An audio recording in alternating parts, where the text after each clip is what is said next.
What's good, yo? It's your girl Talita, your host of the Turn Out with T, and I'm kicking it here with my homie Hunter, aka King Cass. Kia ora whānau, kia ora, kia ora, kia ora, kia ora. So, King Cass, he is a mental health advocate, youth worker, and rapper who's doing just awesome stuff here within the community. How you been, bro? I've been great as The weather's not too bad here in Christchurch, but right now we're actually sitting in my childhood home while we deliver this, so it's actually it's a special moment for me. Yeah, hard. And this place is very significant, and he's going to share about why this place is so significant and just a beautiful story. But before we get into that, I would just love to share like how we connected. What happened was we were at New Zealand Spirit Fest, and we were both actually presenting workshops there. Now, what was your? It's called Light to Dark. The awakening from dark to light. The Awakening from Dark to Light. Now, so throughout the festival, there's heaps of workshops going on, and there was one day where I sat down at a workshop, and something within me was just pulling me towards this other space where another workshop was being held. I didn't know what it was. I didn't know what the workshop was about or anything, and so I ended up just getting up and leaving and following this intuitive pull that I had to go around to this other space, which was like hidden in the bushes, like your spot. So rock up there, and there's Hunter setting up for his workshop.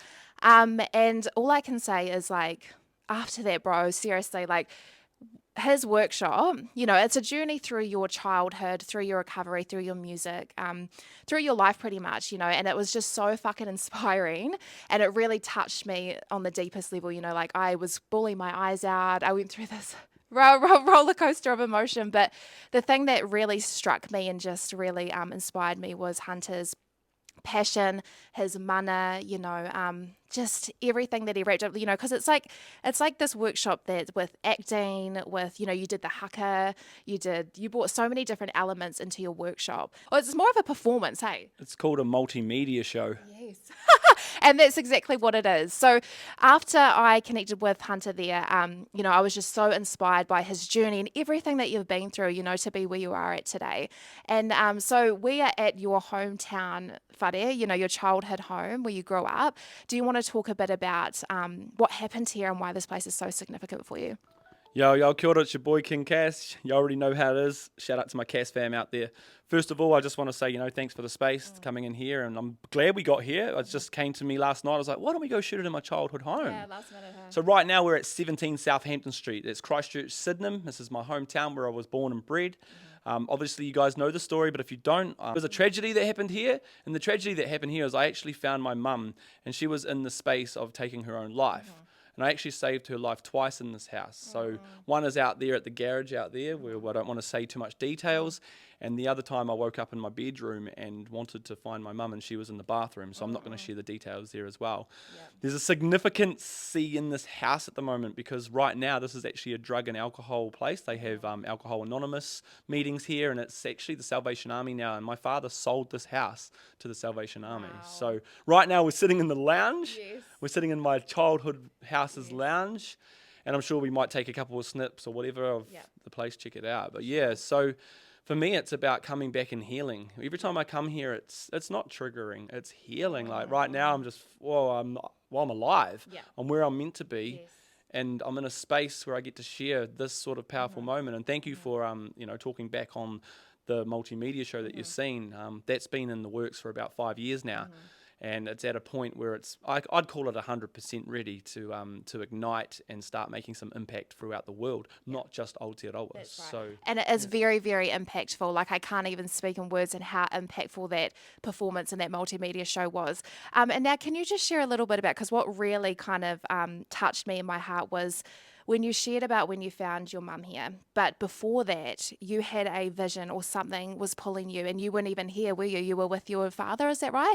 Can you share a bit about that? Yeah. We were at my nana's house, and my dad and my mum had obviously just broken up or split apart, and we were staying out at my nana's. And I remember my nana very, very vaguely, very, very vividly saying to me, want to get up at 6 o'clock and watch the Olympics with me? And I'm always used to do that with her, and that's why it's in my song Full of Memories, sharing hot cup as a tea early in the morning while we, So in my music, I've been sharing these journeys as well. So what happened is that night I woke up. And as you know, when I act on the stage, I share that space of what it was like as a little boy waking up and distraught. So powerful, by the way. Thank you. And so also what I'm doing in that space is I'm reenacting the real story. So the real story was that I woke up and I had to wake my dad up, and I was screaming, crying, waking my dad up, and he didn't believe me at first. Like the boy that cries wolf, repeating his curse. He picked me up, and we were speeding in first, back to my childhood home, where the silence had grown, and if we were 2 minutes late, well, she would have died all alone. You know, I put it into my music. That's right. So in the end, So sorry, can you just talk about, so this did you have a vision or just this feeling? You knew that your mum wasn't okay, and then you tried to wake your dad up, yeah? yeah, so I knew my mum wasn't okay. I actually could hear, the way I'd explain it as an adult is I could hear my mother crying from the depths of hell. Literally, I could hear these cries, and I was just like, Dad, wake up, we have to go home, you know. And in the end, he didn't believe me. He's like, nah, she'll be all right. Everything's fine. I was like, no. And I think that's my ADHD, that inquisitiveness in my head. I knew something was going wrong with my It's a mum. gift. It's a gift because I really resonate with that too. I feel like I've also got ADHD, but it's spiritual gifts that come with that. So, you know, it's so beautiful that you're able to talk on that and how that saved your mum's life, you know? Yeah, so in the end, when Dad did go, all right, we'll get up and we'll check the house. Well, we actually drove past this house that we're sitting in right now. And Dad looked up the driveway and there was no car. Mum obviously wasn't here, and that was in his mind. But in my heart, soul, and body, I knew she was here. I knew she was here, G. And I said, no, Dad, please, can we check the house? Can we check the house, please, please, please, please? So Dad ended up reversing up the driveway as I do. I reenact on stage. And then, boom, we heard that noise. And as I do on stage, I reenact this whole thing out. My mum was in the garage, and the noise of the tick, tick, tick was the car running. So obviously I'm not going to share the details. You can probably work it out. But I saved my mother's life, and when we got up to the hospital, the doctor said to us in a small room that if we were 2 minutes late, she would have died all alone. Because he didn't believe me at first, like the boy that cries wolf, repeating his curse. He picked me up, and we were speeding in first back to my childhood home, where the silence had grown. But if we were 2 minutes late, well, she would have died all alone. And again, it was about 2 months after that I woke up in my bedroom here in this exact house. Whoa. And I knew something was wrong, and I came out here, and the people were sitting in this exact lounge that I'm in right now. Holy shit. Sitting in this exact lounge, and I said, where's Mum? Mum's in the bathroom. And sure enough, the people that were living with us kicked the door open, and yeah, the bathtub was flowing over with water, and my mother was in it. So I saved her life twice, but you know what's ironic about all that? She saved my life later on. Wow, that's so freaking powerful, man. Thank you for sharing your story. And I just also want to say, you know, like when I witnessed you doing this, your show, your multimedia performance, you know, I really witnessed your mum. It's like she's like one of your biggest support. And it was just so beautiful to see. Like, honestly, I cried watching her sing your song at the end of your performance because I just could you know, you shared the story and the journey that you guys have been through and just, you know, everything, and just to see your mum standing there like singing your song, wearing your, you know, your tops, and you know, she's really supported you through this journey. She's been at all of your workshops and stuff that you've done like in schools and Aotearoa and stuff now. So, you know, talk a bit about how your relationship with your mum right now. If you imagine that documentary of Stan Walker and Stan Walker's mum, we're exactly the same. We butt heads, we clash, she triggers the shit out of me. I love you, Mama Cass, you already know. But we trigger each other, and it's healing. It's an ongoing journey. The thing with healing is that it never ends. Hold on, pain ends. It's about that whole journey together of healing is in the music as well. So like, you know, I find my mum the most triggering person in my whole life. And that's okay to speak on because I'm vulnerable and I always share that stuff. But apart from that, we're beautiful. We support each other. She supports my vision. She supports all my dreams. Now, at the start, she used to be like, oh, go write it into music. That's crazy. And that's when we decided, oh, Mum, do you want to manage me? So she became Mummager. Yeah. I love that. That's amazing. And now you're just signed with New Zealand Music. Yeah, Congratulations. Shout out to Chris Bryant, New Zealand Music. I'm wearing the patch right now. New Zealand Music. We're up in here. Shout out to you, Chris Bryant. Massive. If you don't know who she is, you already know. She's got the Connects of Doom. We're out here to make some change. Now I'm fully managed. So I went from having a mummager, which was the most hardest journey to give it. Like, you know, imagine having your mum as your manager. Yeah, I'm safe. Yeah, she's got my heart at best interest financially and all that. But we butt heads. And I think now that she's let me go, and this is what she said in the live, she's like, bye, see ya. Bye. But in the end, you know, she's still there and she supports it. That's the journey of the King Cass movement, and it ain't going to stop. It's just flourishing, and woo, we got so much coming, y'all. We got so much coming. Amazing. And you really are flourishing, you know, and I just really admire your persistence, you know, and just the mana that you hold and all the work that you're doing within the community. Can you talk a little bit about what's coming up? So what is the vibe now that you're signed, you know, with a official manager, and what are the plans coming up for you ahead? It feels like it does, you just want it to happen overnight, but Yeah. it doesn't. We're only in our 3rd week together. So right, it's very new. Chris actually worked behind the scenes for 6 months. So we actually built a relationship. She's my camp mother.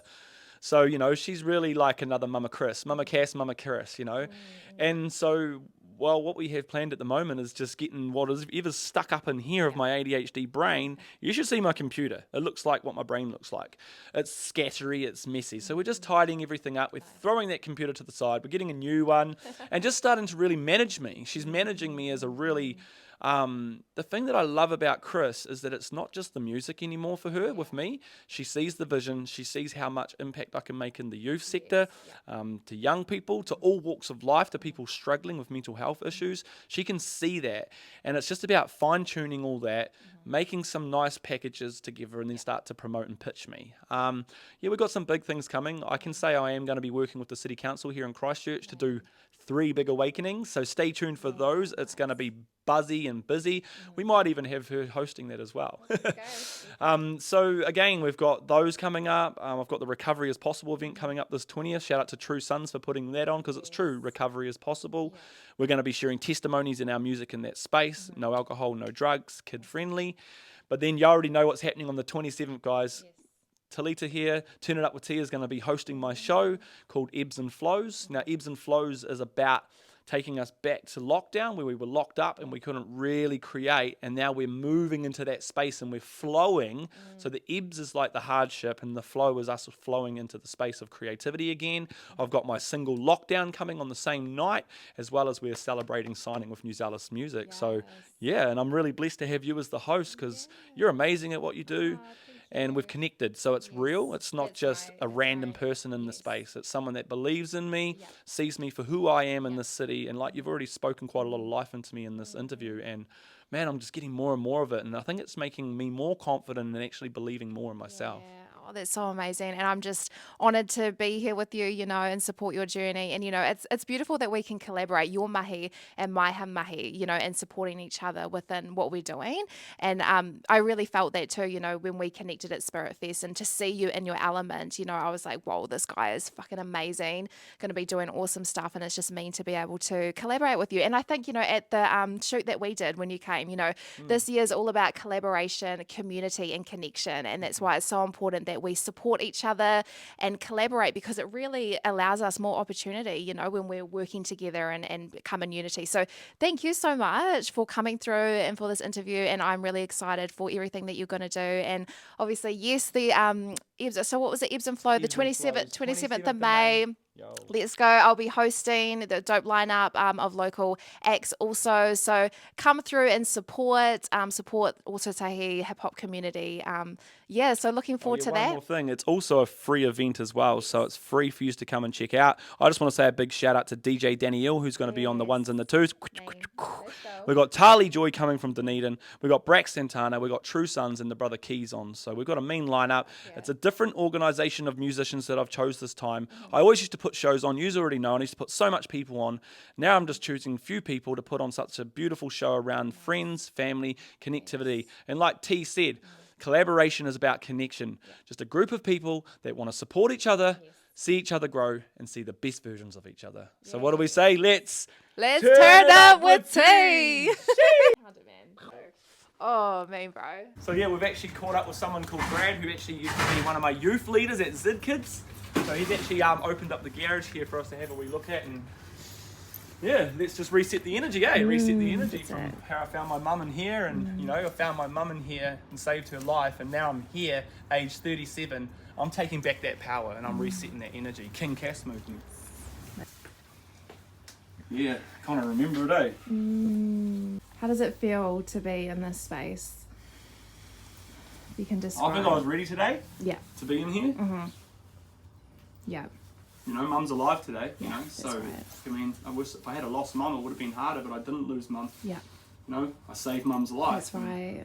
Yeah, this is where I found her, and I guess being in here, kind of like I tell you guys, it's resetting their energy now, and it's about, I'm no longer being held down by how I felt about that. It's more about, it's actually now an empowering thing, and I can inspire other people, and hope that other people can relate to my story, and, maybe see that my story ain't fake. Yeah. This is real. This is where it happened.